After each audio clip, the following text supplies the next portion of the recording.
Hi everyone, welcome back to my channel and welcome back to a new blog. আজ হচ্ছে 5th October, মানে আমার বার্থডের দিন। সকালে ঘুম থেকে উঠে থেকেই দেখছি ওয়েদারটা ঠিক এইরকম।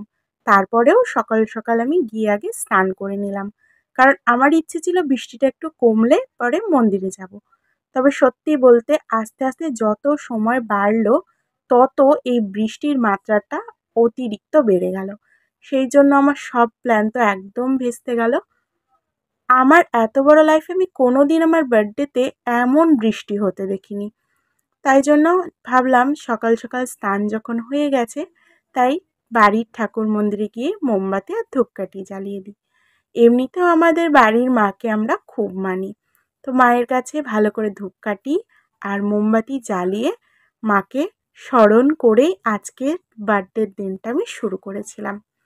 আমার মা আর দিদির তো খুবই ইচ্ছে ছিল বার্থডেটা সেলিব্রেট করার, তবে এই রকম ওয়েদারে বাইরে বেরোনোটাও কঠিন।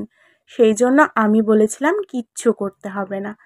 তারপরে আমি ভাবলাম যে বসে বসে কী বা করবো, তাই যত সবাই আমাকে বার্থডে উইশ করেছিল তাদেরকে রিপ্লাই দেওয়া শুরু করলাম।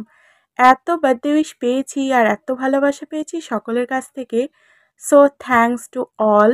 আবারও বললাম, রিপ্লাই দিতে দিতেই দুপুর হয়ে গিয়েছিল। দুপুরে সিম্পল খাবার খেয়েছিলাম, ফুলকপি আলুর তরকারি, শাক আর কুমড়ো ভাজা।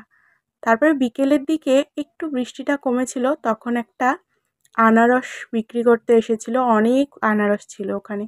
তো আনারসগুলো দেখে আমাদের এত পছন্দ হয়েছে, তো ওখান থেকে আমরা এই 3টে আনারস নিয়েছিলাম। সারাদিনে দিদি কিছুই না করতে পারায় সন্ধ্যেবেলায় কখন যে ছাতা মাথায় দিয়ে টুক করে আমার জন্য এই ছোট্ট কেকটা এনেছে আমি জানি না।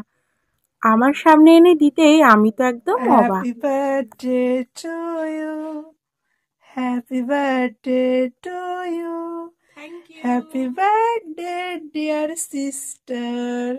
Happy birthday to you. बुढ़ा होने वाला है रे तू।